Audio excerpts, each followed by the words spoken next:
선생님들 안녕하세요. 저는 오늘 학교 간 교과협의회 발제를 맡은 대원여자고등학교 교사 박인엽입니다. 현재 한국사와 세계문제와 미래사회, 빅 히스토리 과목을 맡고 있습니다. 오늘 발제는 거창하고 무거운 이야기를 한다기보다는 학생평가와 수업 기록에 대해서 일종의 저의 자기 고백이며 공유하고 나눔하는 걸로 선생님들 경청해 주시면 너무 감사하겠습니다. 선생님들 제가 처음 시작하는 시간인데요. 선생님 마음속으로 큰 박수를 쳐주시면 제가 힘이 솟아나서 더욱더 힘차게 즐겁게 행복하게 자기 고백을 할 수 있을 것 같습니다. 오늘 발제 차례는 여기 보시는 바와 같이 첫 번째는 역량평가를 이야기하고요. 두 번째는 수행평가 점수와 학생평가권, 세 번째는 교과 세트 기록, 네 번째는 우리가 함께 말해보고 이야기 나눠야 할 질문에 대해서 한번 제가 정리해 보았습니다. 오늘 선생님들 나가는 이 모든 자료는 제가 공유해 드릴 것입니다. 그래서 발제문, 그리고 활동지, 그리고 평가서는 제가 모든 자료를 우리 토론 리더 하시는 선생님들한테 다 드렸으니 그 안에서 자료를 공유해 주시면 감사하겠습니다. 첫 번째, 역량평가인데요. 선생님들, 우리가 현재 2022 개정교육과정에 대한 이야기를 많이 듣고 있습니다. 여기서 특히 강조하고 있는 것이 무엇이냐면 바로 역량이라는 것입니다. 그런데 제가 지금도 역량이라는 단어를 수없이 듣고 있습니다. 그런데 이게 지금 나온 것이 아니고 과거에도 나왔다는 것입니다. 즉, 과거에도 강조했는데 지금도 강조하고 있다라는 거거든요. 그러면 언제 강조를 했냐? 바로 2015 개정 교육과정에 이미 역량이라고 하는 단어는 이미 출연을 하고 있습니다. 즉, 나와 있는 거죠. 이거를 다시 현재에도 다시 강조하고 있을 뿐입니다. 그러면 우리는 여기서 한번 생각해 봐야 할 게 역량은 과연 무엇인가? 제가 판단했을 때는 정말 쉽게 풀었으면 바로 어떤 일을 해낼 수 있는 힘이고 능력이라는 것입니다. 그래서 선생님들 역량을 너무 무겁게 생각 안 하셔도 됩니다. 쉽게 말하면 학생들의 힘이고 능력이다. 그러면 현재 강조하고 있는 역량은 무엇이 있을까요? 현재는 자기주도, 그리고 비판적 사고, 문제 해결, 의사소통, 책임감을 강조하고 있습니다. 사실 이 다섯 가지 단어를 들어보면 마찬가지입니다. 무겁게 느껴지는데요. 솔직히 기본으로 돌아가면 이런 얘기입니다. 스스로 듣고 쓰고 말하기를 잘하면 이 다섯 가지의 역량은 키워질 것입니다. 하지만 여기서 중요한 건 학생들이 고차원적으로 생각할 수 있는 여건이 필요하다는 겁니다. 그 여건이 마련되었을 때 바로 이 다섯 가지 역량을 키울 수 있는 게 아닌가라고 저는 생각을 하고요. 그렇다면 여건 마련은 어떻게 해야 하냐라는 겁니다. 자, 여기서 이제 우리는 바로 역량평가가 무엇인지 한번 살펴볼 필요가 있습니다. 선생님들, 역량은 학생들이 활동하고 평가할 때 키울 수 있습니다. 정말 간단한 이야기인 거죠. 우리는 사실 지금 활동하고 평가를 하고 있습니다. 즉, 다시 말하면 이거를 다시 한번 좀 더 기본으로 돌아가자면 바로 이거죠.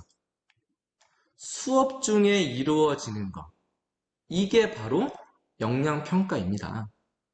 우리가 이미 수업 중에 활동하고 평가하는 것. 이게 바로 역량평가라는 것이죠. 자, 그렇다면 수업 중에 활동을 평가하는 것은 무엇이냐라는 건데요.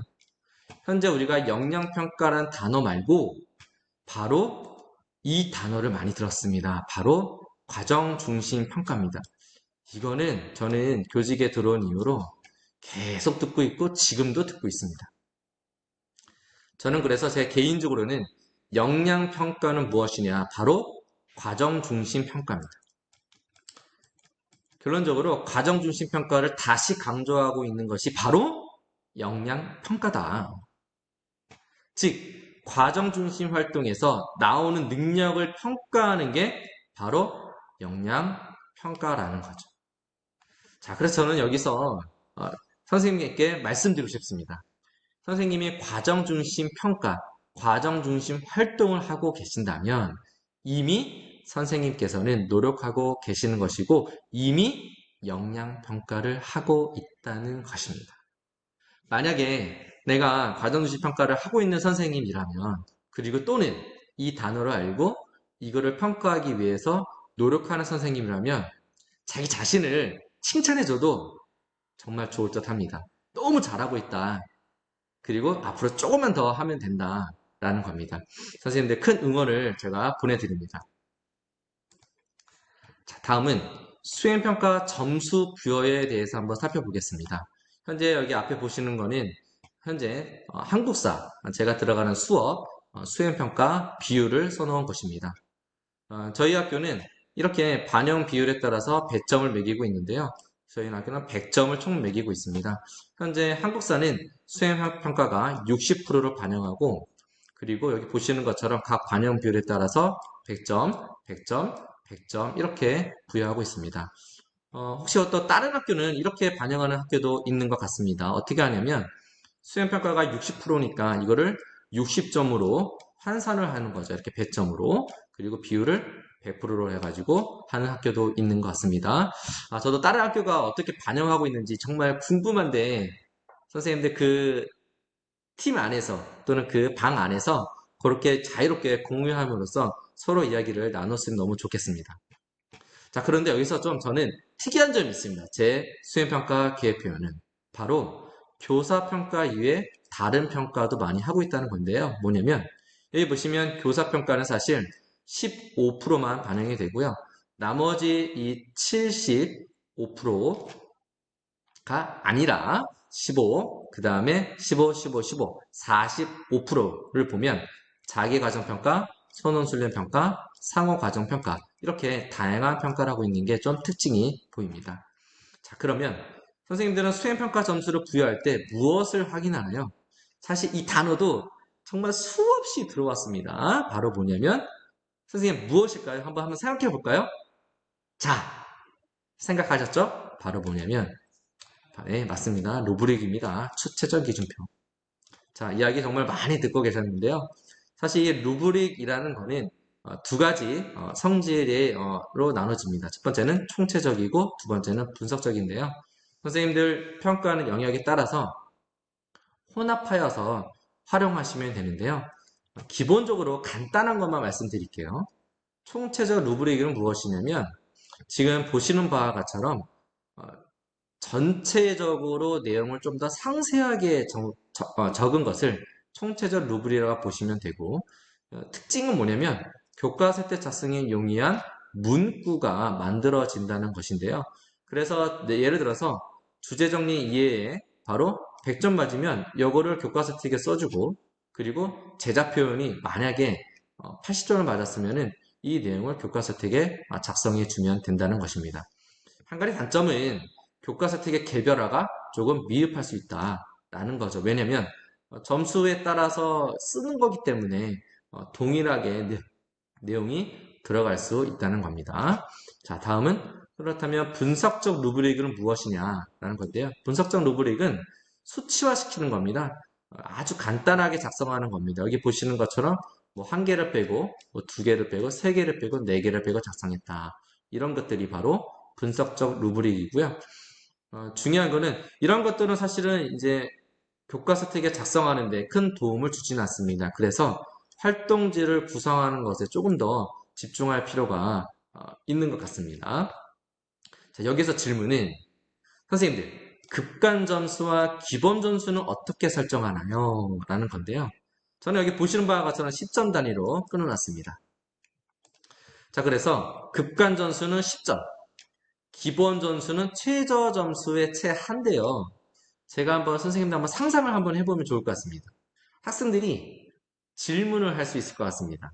선생님, 급간 점수는 왜 10점이죠? 기본 점수는 왜 이 점수이죠? 이런 건데 제가 상상해 보니까 저희 대답은 이겁니다. 급간 점수는 솔직히 계산하기 편하려고 10점 단위로 매긴 거거든요. 그리고 기본 점수는 30점으로 부여했는데 이거는 40점, 최저 점수의 마지막 10점을 뺀 점수를 줬던 거죠. 선생님들도 한번 그 이유에 대해서 한번 생각해 보시면 나중에 학생들이 물어볼 수도 있잖아요. 그때 정말 차분하게 대답할 수 있을 것 같습니다. 자, 여기서 아까 제가 서두에 제 수행평가 계획표를 보시면 교사 평가 이후에 사실은 학생들이 평가하는 비율을 더 높였거든요.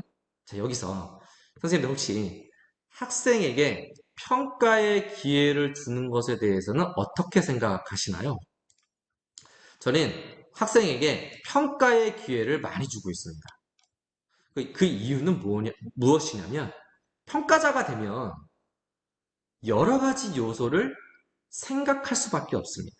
그리고 솔직히 사회라는 것은 우리가 고등학교를 졸업하고 대학교에 들어가고 대학교를 졸업하고 취업을 해도 우리는 사실 평가의 연속을 지금 살고 있는 게 아닌가 저는 생각을 합니다.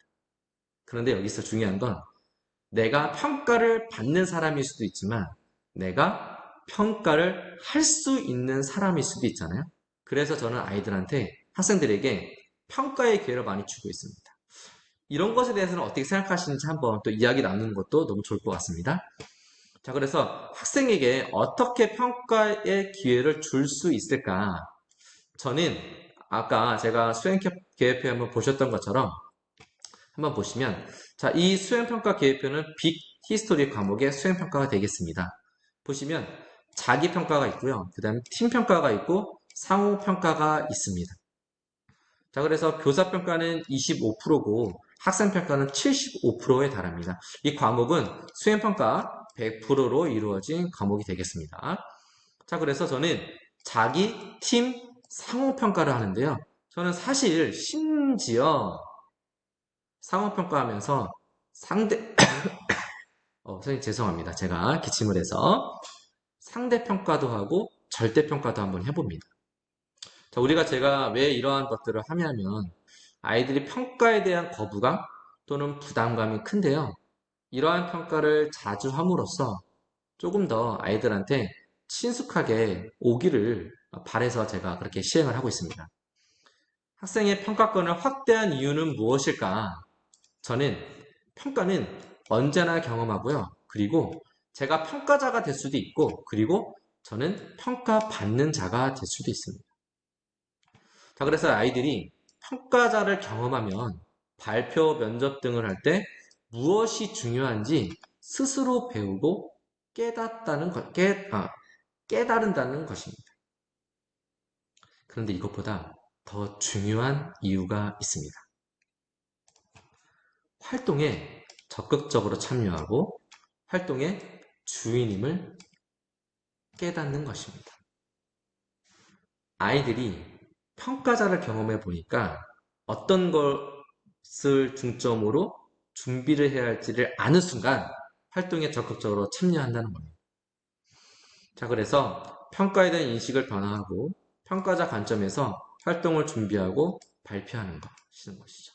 자, 그렇다면 평가서는 어떻게 구성했을까? 저는 제가 여러 가지 자료를 통대로 제가 좀 더 이렇게 각색한 평가서가 있습니다. 보시면 자, 이 평가서는 자기과정 평가입니다. 자, 이 첫 번째 있는 항목은 점수를 매기게 되어 있고요.